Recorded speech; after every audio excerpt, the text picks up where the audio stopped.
सर्वपितृ अमावस्या व्रत कथा। नमस्कार और आप सभी का हार्दिक स्वागत है। दोस्तों, आज मैं आपको पितृपक्ष की सर्वपितृ अमावस्या की एक महान और अद्भुत कथा सुनाने जा रही हूँ।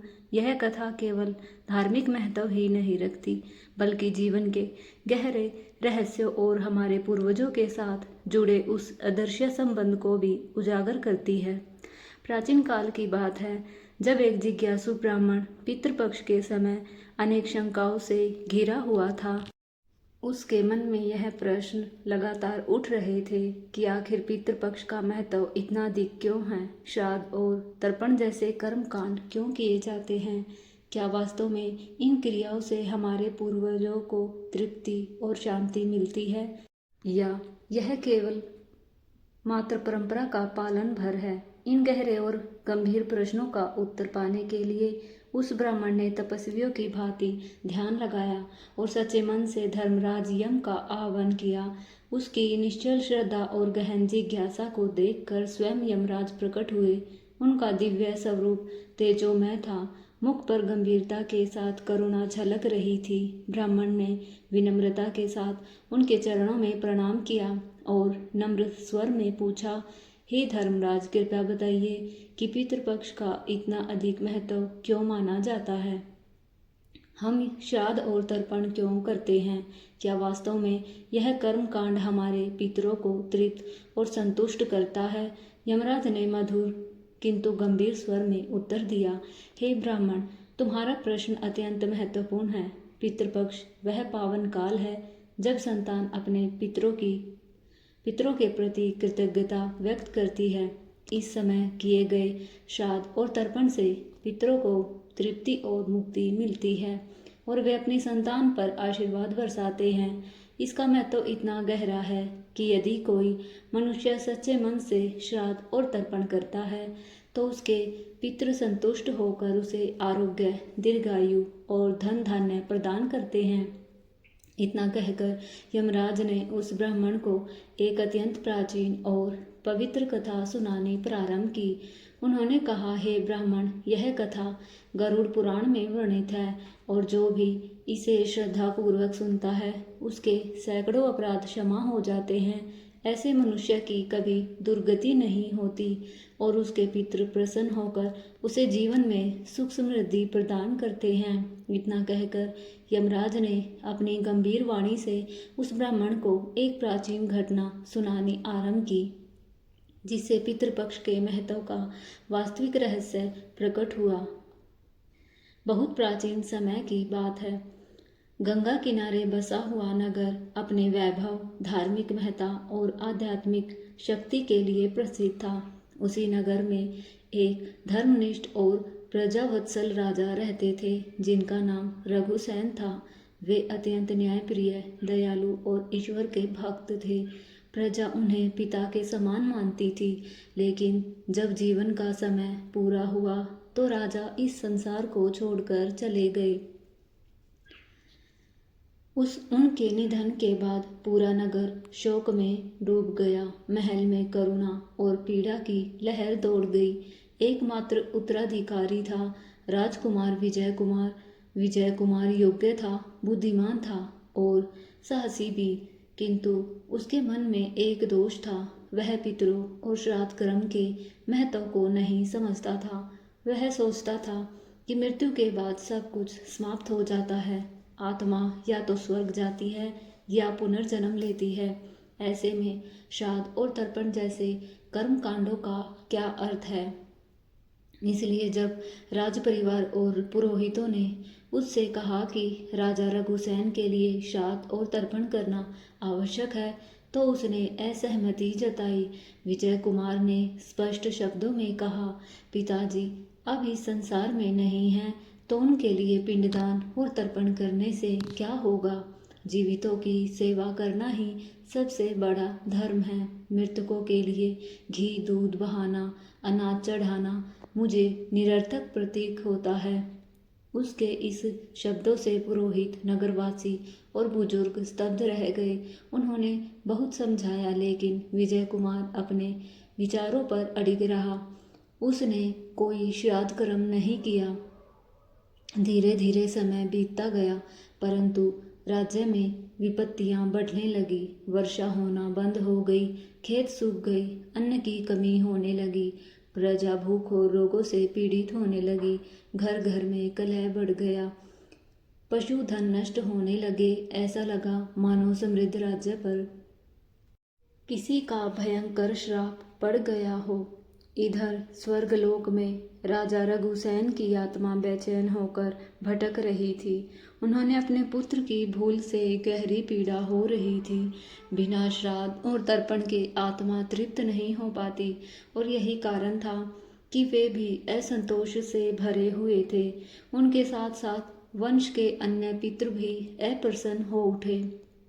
एक दिन नगर में महामुनि अगस्त्य ऋषि आए। उनकी दिव्य दृष्टि ने परंतु यह जान लिया कि राज्य पर आपदा का कारण पितरों की अप्रसन्नता है। उन्होंने राजमहल जाकर विजय कुमार को बुलाया। ऋषि के तेजस्वी स्वरूप को देखकर विजय कुमार ने आदरपूर्वक प्रणाम किया। अगस्त्य ऋषि ने कहा, पुत्र विजय, तुम्हारे राज्य में जो विपत्ति आई है उसका कारण तुम्हारी अवज्ञा है। तुमने अपने पिता और पितरों के लिए श्राद्ध और तर्पण नहीं किया।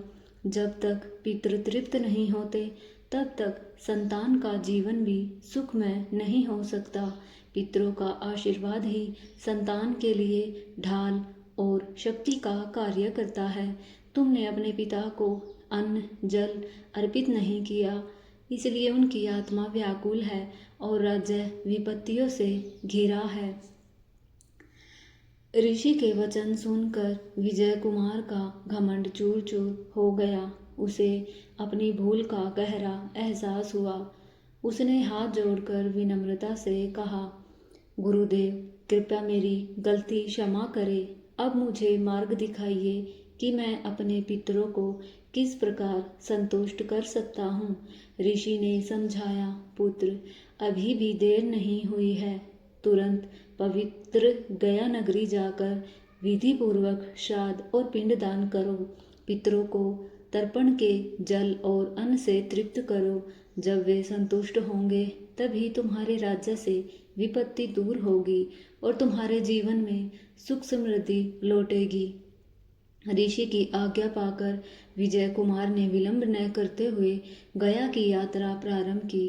पवित्र फल्गु नदी के तट पर पहुंचकर उसने पूरे विधि विधान से श्राद्ध और पिंडदान किया।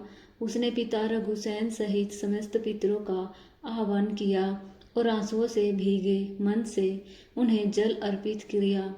कहा जाता है कि जैसे ही पिंड और जल अर्पित किया गया, उसी क्षण स्वर्गलोक में राजा रघुसेन और अन्य पितरों की आत्माएं तृप्त हो उठी। उनके चेहरे पर संतोष और शांति की झलक आ गई। वे अत्यंत प्रसन्न होकर विजय कुमार को आशीर्वाद देने लगे। राज्य में भी उसी क्षण परिवर्तन शुरू हुआ। आकाश में मेघ घिर आए और वर्षा होने लगी। सूखे खेतों में हरियाली लौट आई। अन्न धान्य की समृद्धि बढ़ी। रोग और महामारी दूर हो गई। प्रजा प्रसन्न हो गई और राज्य फिर से वैभवशाली बन गया। यमराज ने उस ब्राह्मण से कहा, हे द्विज श्रेष्ठ, यही कारण है कि पितृपक्ष का इतना महत्व है। श्राद्ध और तर्पण केवल एक रीति रिवाज नहीं, बल्कि वह पवित्र सेतु है जो जीवित और मृत के बीच संबंध जोड़ता है। यह कर्म हमारे पितरों को तृप्त करता है और वे हमें आशीर्वाद देते हैं। जो संतान सच्चे मन से पितृपक्ष का पालन करती है, उसके पितृ प्रसन्न होकर उसकी रक्षा करते हैं और उसके जीवन को सुख समृद्धि और दीर्घायु से भर देते हैं। जो भी इस पावन कथा को श्रद्धा और विश्वास के साथ सुनेगा और पितृपक्ष में श्राद्ध तर्पण और दान में प्रवृत्त होगा, उसके पितृ निश्चय ही प्रसन्न होंगे और उसे सुख समृद्धि आरोग्य और दीर्घायु का आशीर्वाद देंगे।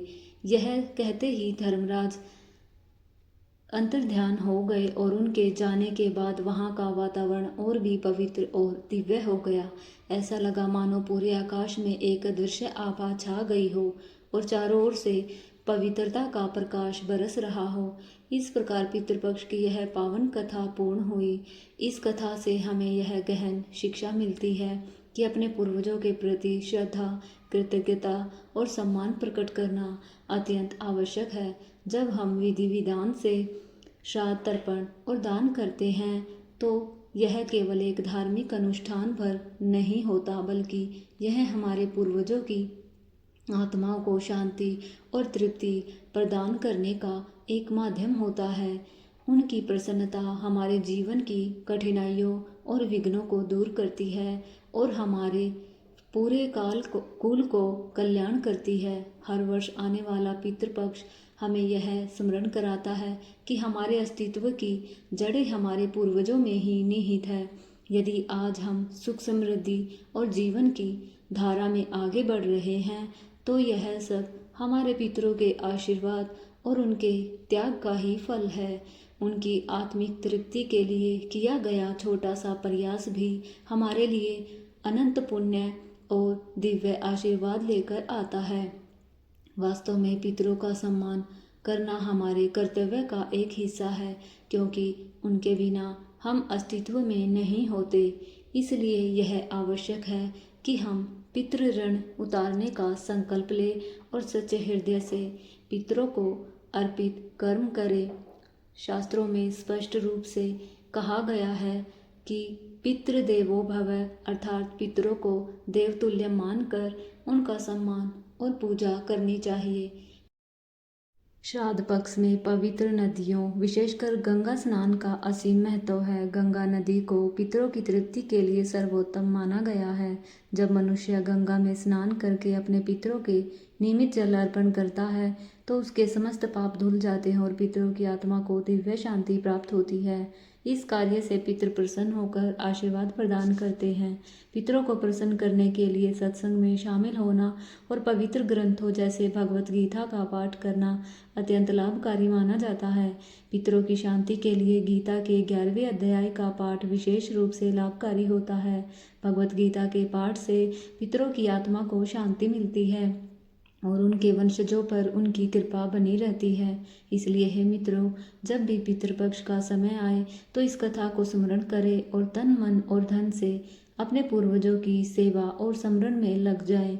इन्हीं भावनाओं के साथ आज हम अपने समस्त पूर्वजों की पुण्य स्मृति को नमन करते हैं और उन्हें प्रणाम अर्पित करते हैं। मैं अपनी वाणी को यहीं विराम देती हूँ और आप सभी से निवेदन करती हूँ कि यदि आपको यह पौराणिक कथा हृदय स्पर्शी और प्रेरणादायक लगी हो तो वीडियो को लाइक करें, कमेंट में जय श्री नारायण और जय पितृदेव अवश्य लिखें और चैनल को सब्सक्राइब करना न भूलें।